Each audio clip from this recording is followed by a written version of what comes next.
Hello class 12th students. तो आज की क्लास में पढ़ेंगे हम साइकोलॉजी के चैप्टर 1 के जितने भी सब्जेक्टिव बनते हैं उन सारे सब्जेक्टिव को इस वीडियो में क्या करेंगे, कवर करेंगे। तो आप लोग को बता दें कि चैप्टर 1 जिसका नाम है मनोवैज्ञानिक गुणों में विभिन्नताएं। तो चलिए हम पहले सवाल से वीडियो को शुरू करते हैं। आइए देखते हैं पहला सवाल क्या है। देखिए सारा का सारा सवाल क्या है, इम्पोर्टेंट है। सारा का सारा सवाल VPI है। चलिए क्या क्वेश्चन क्या है, देखिए पर क्वेश्चन क्या है। मनोवैज्ञानिक गुणों में विभिन्नता से आप क्या समझते हैं। मनोवैज्ञानिक गुणों में विभिन्नता से आप क्या समझते हैं। तो आंसर कैसे लिखेंगे, देखो आंसर क्या लिखेंगे। मनोवैज्ञानिक गुणों में विभिन्नता का अर्थ है कि प्रत्येक व्यक्ति की बुद्धि, अभिक्षमता, सृजनात्मकता, रुचि, व्यक्तित्व तथा भावनात्मक क्षमता एक दूसरे से भिन्न होती है। ठीक है, क्या लिखेंगे। मनोवैज्ञानिक गुणों में विभिन्नता का अर्थ यह होता है कि प्रत्येक व्यक्ति की बुद्धि, अभिक्षमता, सृजनात्मकता, रुचि, व्यक्तित्व और क्या भावनात्मक क्षमता एक दूसरे से क्या होती है, अलग होती है, एक दूसरे से अलग होती है। यही व्यक्तिगत भिन्नता कहलाती है। यह भिन्नता आनुवंशिकता तथा वातावरण दोनों के कारण उत्पन्न होती है। तो सबको समझ आ गया। चलिए समझ आ गया तो अगला क्वेश्चन देखते हैं। देखिए अगला क्वेश्चन देखते हैं क्या है। अगला क्वेश्चन है बुद्धि क्या है। बुद्धि क्या है, इंग्लिश में क्या बोलते हैं, इंटेलिजेंस क्या है। तो देखो आंसर क्या लिखेंगे। बुद्धि वह मानसिक क्षमता है जिसके द्वारा व्यक्ति सीखता है, तर्क देता है, समस्याओं का समाधान करता है तथा नई परिस्थिति में स्वयं को सफलतापूर्वक ढालता है, वही बुद्धि कहलाता है। कितना ईजी आंसर है ना, कितना ईजी आंसर है। क्या लिखेंगे। बुद्धि वह मानसिक क्षमता है जिसके द्वारा व्यक्ति सीखता है, तर्क देता है, समस्याओं का समाधान खुद करता है, ठीक ना, नई परिस्थितियों में स्वयं को सफलतापूर्वक ढालता है, वही बुद्धि कहलाता है। तो बुद्धि का भी आंसर हो गया यहाँ पर बिल्कुल ईजी तरीका से। चलिए सभी लोग याद कर लेंगे क्वेश्चन को, बिल्कुल अच्छे से क्वेश्चन है। चलिए अगला क्वेश्चन देखते हैं। IQ क्या है। IQ जैसे हिंदी में क्या कहते हैं, IQ को हिंदी में क्या कहते हैं, बुद्धि लब्धि क्या है, इसका सूत्र लिखिए। तो देखो IQ का फुल फॉर्म होता है इंटेलिजेंस कोशिएंट। इसका क्या फुल फॉर्म होता है। तो IQ व्यक्ति की बुद्धि का माप है। IQ का सूत्र क्या होता है, मानसिक आयु बटे वास्तविक आयु गुना 100 गुना 100। ठीक है, तो एक चीज़ और लिख लेंगे यहाँ पर, एक चीज़ और लिख लेंगे कि यदि IQ 100 है, यदि किसी व्यक्ति में IQ 100 है तो उस व्यक्ति की बुद्धि क्या है, सामान्य मानी जाती है। ठीक है, 90 पे जिसका 90 पे रहता है उसका IQ क्या होती है, सामान्य मानी जाती है। 90 तक भी सामान्य मानी जाती है।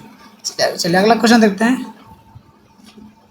अगला क्वेश्चन क्या है, बुद्धि एवं अभिक्षमता में अंतर लिखिए। तो देखो बुद्धि और अभिक्षमता में क्या लिखेंगे, अंतर। तो देखो बुद्धि क्या करती है, बुद्धि में क्या लिखेंगे, बुद्धि सामान्य मानसिक क्षमता है, ये बुद्धि हो गया, ठीक ना, ये क्या हो गया, बुद्धि हो गया।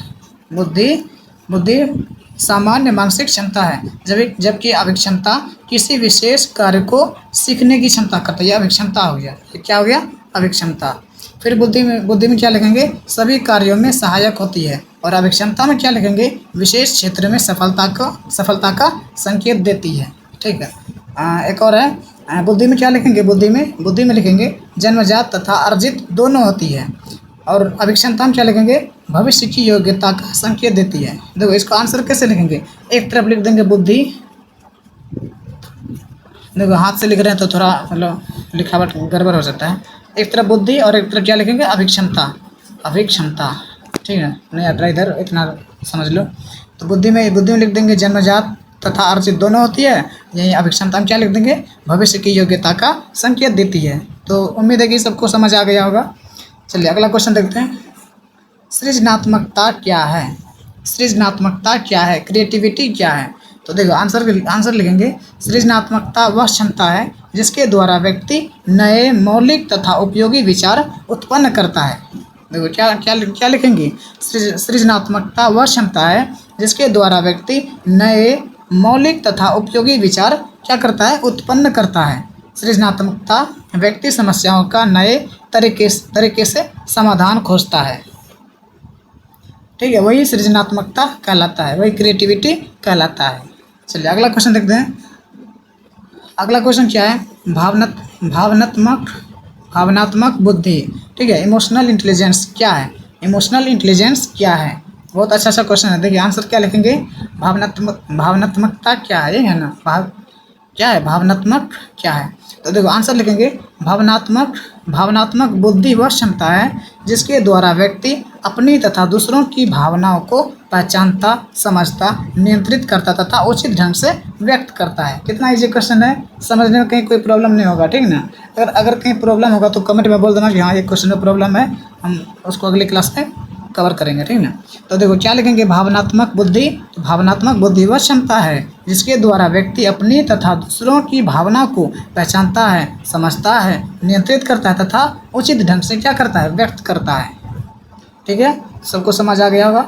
अगला क्वेश्चन क्या है, अगला क्वेश्चन है देखो, भावनात्मक बुद्धि की प्रमुख विशेषता क्या है? विशेषता यहाँ पर पूछ रहा है। तो विशेषता पहला लिख देना आत्म जागरूकता, दूसरा लिख देना आत्मनियंत्रण, तीसरा लिख देना सहानुभूति, और चौथा लिख देना क्या, चौथा सामाजिक कौशल, और पांचवा प्रेरणा। ये सब उनकी विशेषता है, ठीक है ना। याद कर लेना अच्छे से सभी लोग याद कर लेना। अगला क्वेश्चन देखते हैं 8 नंबर,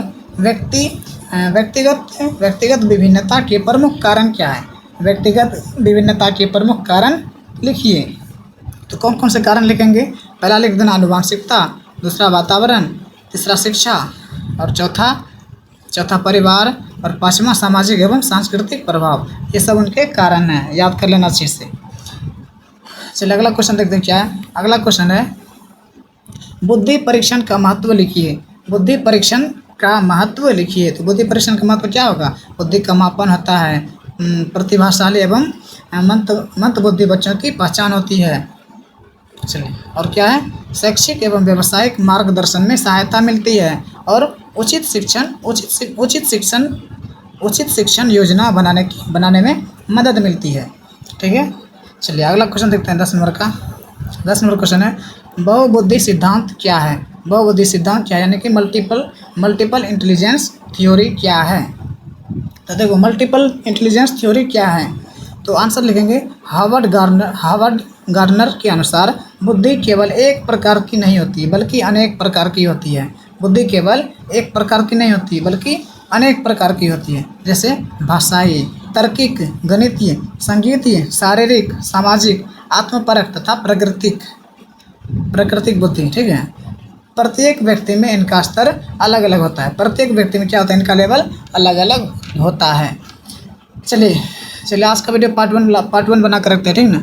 आज का वीडियो में 10 क्वेश्चन करते हैं, और कल पार्ट टू में हम 10 से 20 अगला करेंगे, ठीक ना।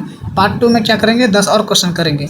अभी फिलहाल 10 ही क्वेश्चन रहने देते हैं पार्ट 1 में, ठीक ना, कैसे कि वीडियो लंबा हो जाएगा। तो मिलते हैं कल के पार्ट 2 वाला वीडियो में। तब तक ले जय हिंद, वंदे मातरम।